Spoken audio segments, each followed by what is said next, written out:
ஆதி மனுஷர்களாகிய ஆதாமும் ஏவாளும் தேவனுடைய வார்த்தைக்கு கீழ்ப்படியாமல் பாவம் செய்த காரணத்தினால் மனுஷர்களுடைய வாழ்க்கையில் சாபம் உண்டானது, பயம் உண்டானது, பகை உண்டானது, வறுமை உண்டானது, வியாதி உண்டானது, வேதனை உண்டானது, மரணம் உண்டானது. இதன் நிமித்தமாக மனுஷர்கள் இம்மையில் சமாதானமாக வாழும் பாக்கியத்தையும் மறுமையில் தேவனோடு கூட பரலோக ராஜ்யத்தில் சமாதானமாக வாழும் பாக்கியத்தையும் இழந்து போனார்கள். இதற்கு காரணம் பாவம் தான்.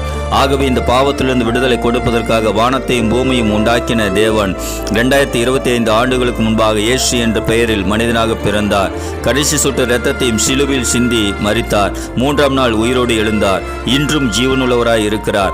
இதை யாரெல்லாம் விசுவாசித்து இயேசுவை இருதயத்திலே தெய்வமாக ஏற்றுக்கொண்டு, இயேசுவே என் பாவங்களை மன்னியும், இயேசுவே உம்முடைய இரத்தத்தினாலே என்னை கழுவி பரிசுத்தப்படுத்தும், இயேசுவே என் பாவங்களிலிருந்து விடுதலை தந்து ஆசீர்வதியும் என்று இயேசுவை நோக்கி வேண்டுதல் செய்கிறார்களோ, இயேசு அவர்களுடைய பாவங்களை மன்னித்து அவர்களுடைய பாவங்களிலிருந்து விடுதலை தந்து ஆசீர்வதிக்கிறார்.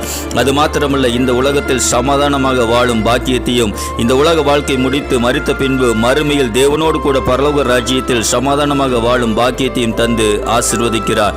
இயேசு கிறிஸ்து இல்லாமல் இம்மையிலும் மறுமையிலும் எந்த ஒரு மனுஷனும் சமாதானமாக வாழவே முடியாது. அந்த சமாதானத்தின் தேவன் தாமே உங்களோடு இருந்து இம்மையிலும் மறுமையிலும் உங்களுக்கு சமாதானத்தை அருள் செய்து ஆசீர்வதிப்பாராக. ஆமேன்.